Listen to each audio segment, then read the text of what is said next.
जैसे lithium oxygen के साथ क्रिया कर ले तो क्या बनाता है, ऑक्साइड बनाता है, यानी कि Li2O बनाएगा।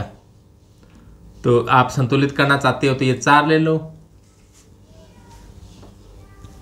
ये 2 ले लो। तो ये ऑक्साइड बनाते हैं, कुछ ऑक्साइड बनाते हैं, कुछ प्रोक्साइड बनाते हैं और कुछ सुपर ऑक्साइड बनाते हैं। इन्होंने ऑक्साइड बनाया, सोडियम होता तो ऑक्सीजन के साथ क्रिया कर कर प्रोक्साइड बनाता तो Na2O3। पोटेशियम होता तो ऑक्सीजन के साथ क्रिया कर कर सुपर ऑक्साइड बनाता KO2।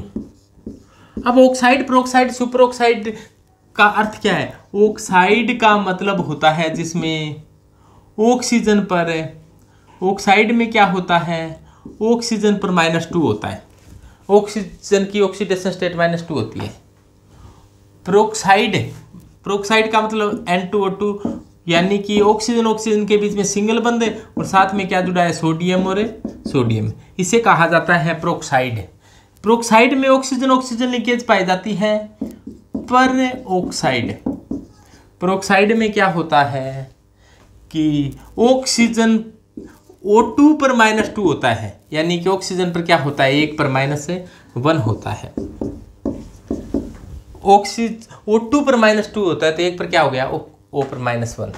और जबकि सुपर ऑक्साइड में क्या होता है, सुपर ऑक्साइड की बात करें तो O2 पर क्या है, -1/2 है, सॉरी O2 पर क्या है, -1 है। तो अपने कहते हैं एक ऑक्सीजन पर क्या है, -1/2 है, -1/2 है सुपर, -1 है तो प्रोक्साइड, -2 है तो ऑक्साइड।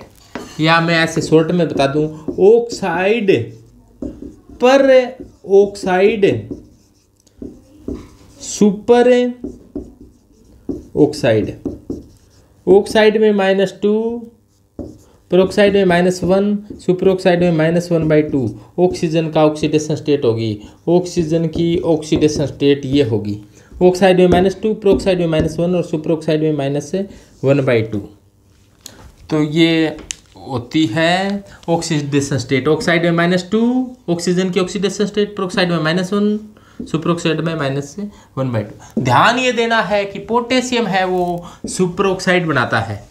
सुपर ऑक्साइड क्यों है, क्योंकि K पर प्लस है तो ये O2 पर क्या है, -1 है। O2 पर -1 है तो एक ऑक्सीजन पर क्या है, -1/2 है।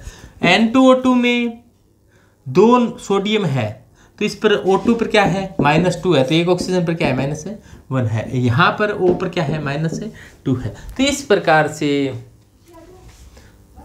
प्रकार से यह ऑक्साइड, प्रोक्साइड और सुपर ऑक्साइड का निर्माण करता है। तो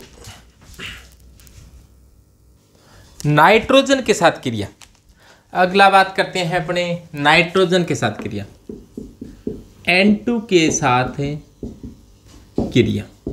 ये बहुत इंपॉर्टेंट है कि कौन N2 के साथ क्रिया करता है। तो लिथियम और मैग्नीशियम है वो N2 के साथ क्या कर लेते हैं, क्रिया कर लेते हैं। N2 के साथ क्रिया कर कर क्या बनाएंगे, जैसे देखो लिथियम पर चार्ज +1 होता है, नाइट्रोजन पर -3 होता है, इसको इधर भेज दो, इसको इधर भेज दो, तो Li3N बनाएंगे। तो लिथियम तो क्या बनाएगा, Li3N बनाएगा। इसी प्रकार मैग्नीशियम क्या बनाएगा, मैग्नीशियम पर चार्ज +2 होता है, नाइट्रोजन पर -3 होता है, तो ये मैग्नीशियम कितने काम आएंगे, 3, और नाइट्रोजन कितने काम आएंगे, 2।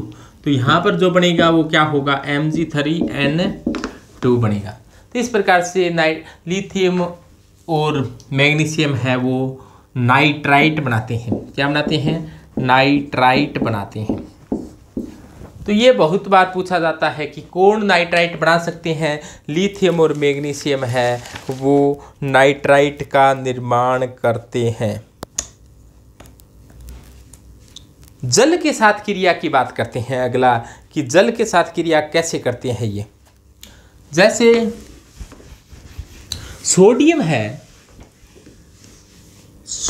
है वो जल के साथ क्रिया, वाटर ऑफ इंडिया के साथ क्रिया, जल के साथ है क्रिया। जैसे मान लो सोडियम है, उसको जल में डालने पर आपने सुना होगा कि सोडियम को जल में डालने पर जल के साथ बहुत तेजी से क्रिया करता है, साथ में उसमें बाहर निकलती है, तो NaOH बन गया और हाफ क्या बनता है, H2 बनता है। तो ये सोडियम है वो जल के साथ क्रिया कर NaOH का निर्माण कर देता है। इसी प्रकार से अन्य जैसे Mg है, Mg जल के साथ क्रिया कर क्या बना देता है, Mg पर +2 होता है तो 2 OH के साथ क्या करेगा, क्रिया करेगा और हाइड्रोजन गैस बाहर देगा। तो ये जल के साथ क्रिया कर हाइड्रोजन गैस बाहर देते हैं। तो जल के साथ क्रिया कर कौन हाइड्रोजन बनाता है, या अम्लों के साथ क्रिया कर, ये तो जल के साथ थी। अगला बात कर लें अपने अम्लों के साथ क्रिया। अम्लों के साथ क्रिया, तो अम्लों के साथ क्रिया करके जैसे मान लो लिथियम की HCl के साथ क्रिया हो जाए तो क्या बन जाएगा, LiCl बन जाएगा, हाइड्रोजन क्या होगी, बाहर निकलेगी। जैसे बेरियम की भी क्रिया HCl के साथ क्रिया हो जाए तो BaCl2 बन जाएगा और हाइड्रोजन गैस क्या होगी, बाहर निकलेगी। तो कौन लिथियम और बेरियम के साथ क्रिया, कौन सा अम्ल क्रिया कर सकता है, कौन सा अम्ल क्रिया नहीं कर सकता। तो आप ये ध्यान देना कि लेके बारात का नाम मजे से आला, मंजन करे तो फेंक दे निगाहें, सुंदरी प्यार भरी हाइड्रोजन क्यों आई आगे पारो, बोरिकल पीटी और फिरे। इस प्रकार से होती है ये। तो जो हाइड्रोजन है, हाइड्रोजन से ऊपर वाली सभी धातुएं अम्लों के साथ क्रिया कर जाती है, सभी अम्लों के साथ H2 गैस बनाती है। तो ये आपने इलेक्ट्रोकेमिकल सीरीज पढ़ी है। इलेक्ट्रोकेमिकल सीरीज में हाइड्रोजन से ऊपर वाली सभी धातुएं हैं वो अम्लों के साथ क्रिया कर H2 गैस बनाती है, और हाइड्रोजन से नीचे वाली धातुएं हैं वो H2 के साथ क्रिया, ये अम्लों के साथ क्रिया नहीं करती है सामान्य स्थिति में। यदि आप कोई उत्प्रेरक डाल दोगे या ज़बरदस्ती इनकी क्रिया करवाना चाहोगे तो हो सकती है, नहीं तो ये अम्लों के साथ क्रिया नहीं करती है। इसके बाद में आता है अमलगम का निर्माण। अमलगम क्या होता है, अमलगम नाम सुना अमलगम, किसी भी धातु को यदि पारे के साथ घोल दिया जाए, पारे के साथ मिला दिया जाए तो NaHG यानी कि पारे के साथ कोई मिश्र धातु होती है उसी को कहा जाता है अमलगम। किसी धातु का यदि पारे के साथ घोला जाता है तो इसे कहा जाता है अमलगम। अमलगम।